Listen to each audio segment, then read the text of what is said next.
Welcome to Chapter 6, Day 17 notes. We're going to talk about a couple properties looking at tables of values to determine what kind of function we're dealing with. Remember, we've done this before. We're going to now introduce what's called the add multiply property to get into those exponential functions. But let's take a look at all of these examples to see where, or to kind of do a refresher. So the first thing we're going to do is identify the function represented, and then we'll write its specific equation. So we're going to go ahead and zoom in to this first example here. All right, and what we need to look at is we need to take a look at the change in x's values and the change in y values. All right, so if we're looking at our change of x values, you should be able to see that we add 5 each time. Right?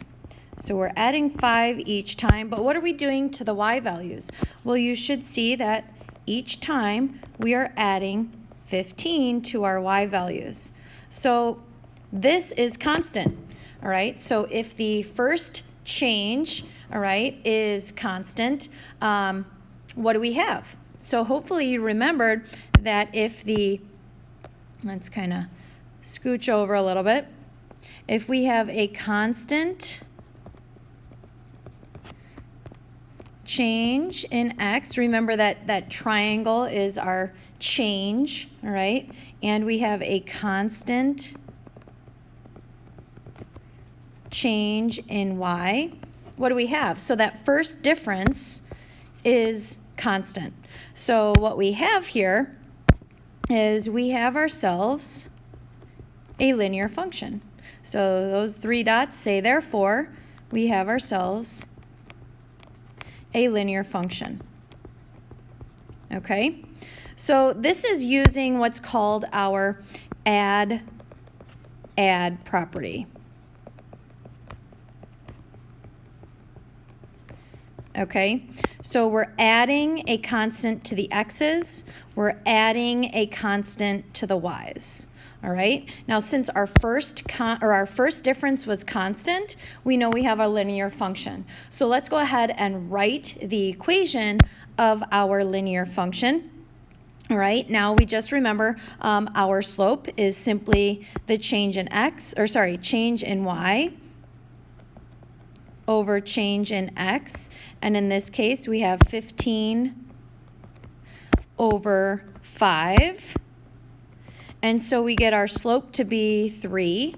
And now we can just pick one of the ordered pairs. So let's just choose 5, 13, since we don't have our y-intercept here. We could go ahead and write our equation in point-slope form. Okay, so our equation is going to be y minus 13 equals 3 times our quantity x minus 5. If you were to write this in slope-intercept, we would get y equals 3x minus 2. No need really to convert that to slope-intercept, but just showing you what you would get. All right, let's take a look at the next example. Okay, so looking at this next example, what's going on? Well, we can see that we're adding 2 each time for our x's, so hopefully you recognize that. What are we doing to the y's? Well, let's take a look at our first difference.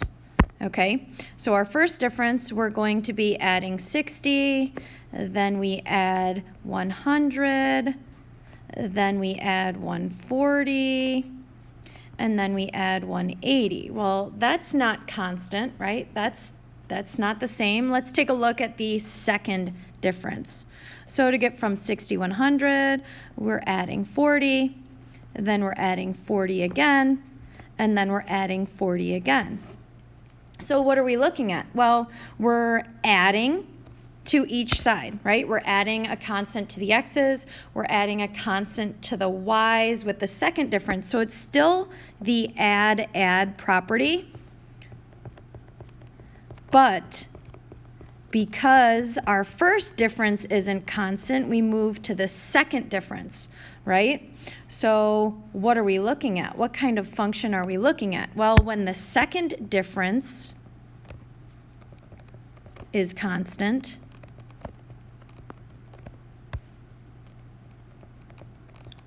do you remember what we have? Hopefully you remember. It's a quadratic.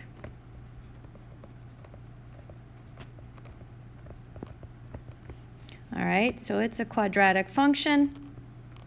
All right, so now what we need to identify here is we have to look back at our table, and is it obvious where our vertex is? And hopefully you recognize, no, it's not obvious because I don't see any symmetry within my y values. So who remembers what we need to do? Hopefully you remember we need to set up a system of equations and use matrices. Okay, so let's just use the first three ordered pairs. Okay, so we'll use our first three ordered pairs of 2, 21, 4, 81, and 6, 181. And remember, what we're going to do is we're going to plug it into our equation, which our standard form of an equation is ax squared plus bx plus c equals y, to create that system of equations. And then we're going to throw it into a matrix. So I'm going to work on that. What I want you to do is I want you to set up your system of equations, create a matrix, an augmented matrix, throw it on your calculator, RREF, and then get your equation. Come back and check when you are done. Okay, so you should have created that system of equations. Check your equations along with mine. Creating a matrix, an augmented matrix. Don't forget we're using RREF. Check your rows. All right, and then you get your solution matrix. Now, one thing I want to note is if we take a look at this value here, I got a negative 1.24 times 10 to the negative 2. We just call that 0. So that b value is really 0. So then we can interpret our answer and get our equation of y equals 5x squared plus 1. If you have questions on that, make sure you ask. Now let's take a look at this last example here. Well, not the last example, but our next example, okay? And let's see if you can figure out what's going on here. Okay, so what you should notice is that we are adding a constant to the x's. We're adding 2 each time, but what are we doing to the y's? Hopefully you recognize to get from 2 over 81 to 2 over 9, we are really multiplying by 9. All right, and to get from 2/9 to 2, we're multiplying by 9 again. And to get from 2 to 18, we're multiplying by 9, and then 18 times, or to 162, we're multiplying by 9. So what this is our add multiply property. So when we have the add multiply property, what that tells us is we're dealing with an exponential function.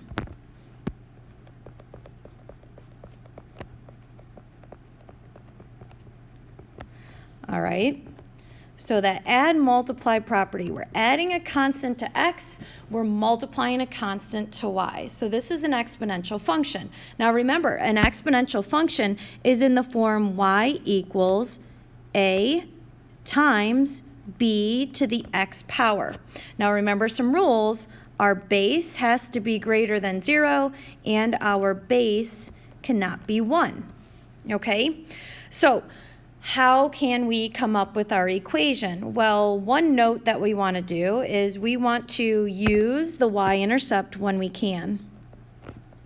All right, use the y-intercept when it's available because that'll help us get our a values. All right, so use the y-intercept when it's given to us.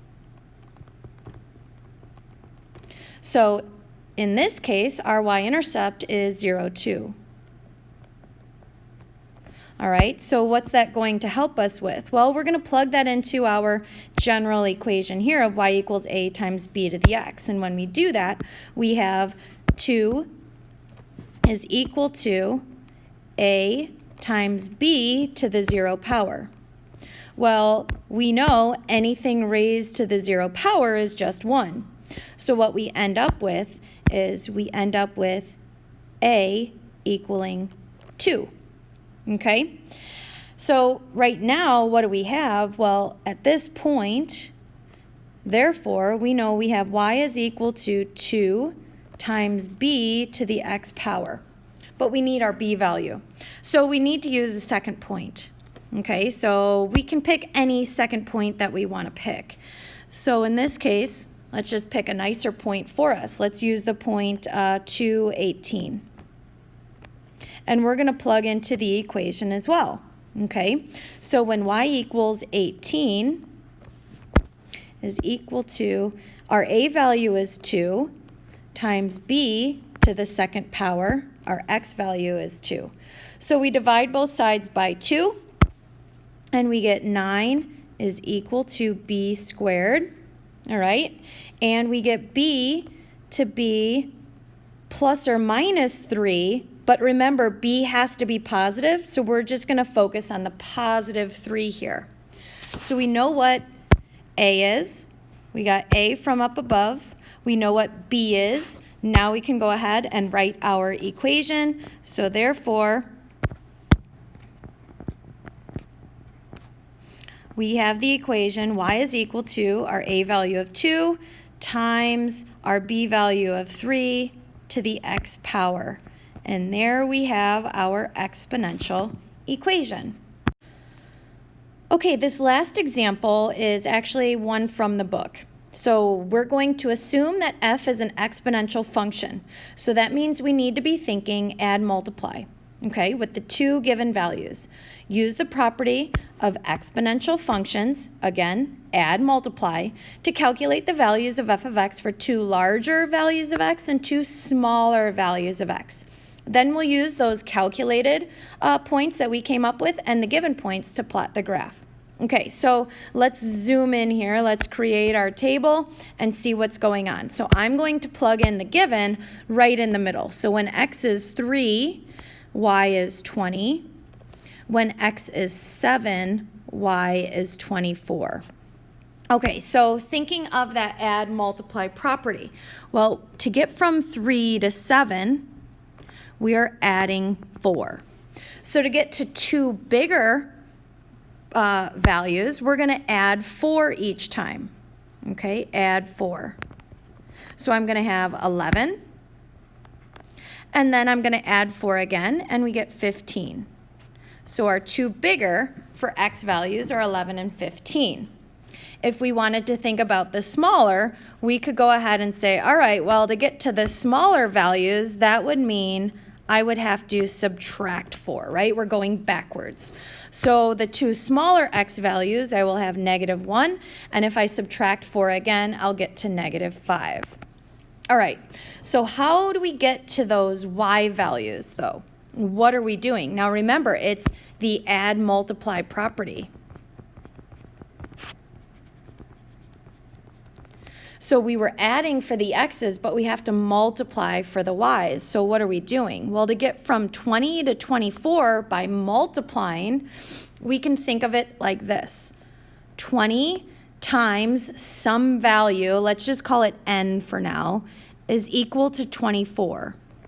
So what does n equal? Well, n equals 24 over 20, or in our case, it's going to be 6 over 5. So what we're really doing each time is we are multiplying by 6/5. So to get to the next bigger y values, we're going to multiply each time by 6/5. So in this case, we will get 144 over 5.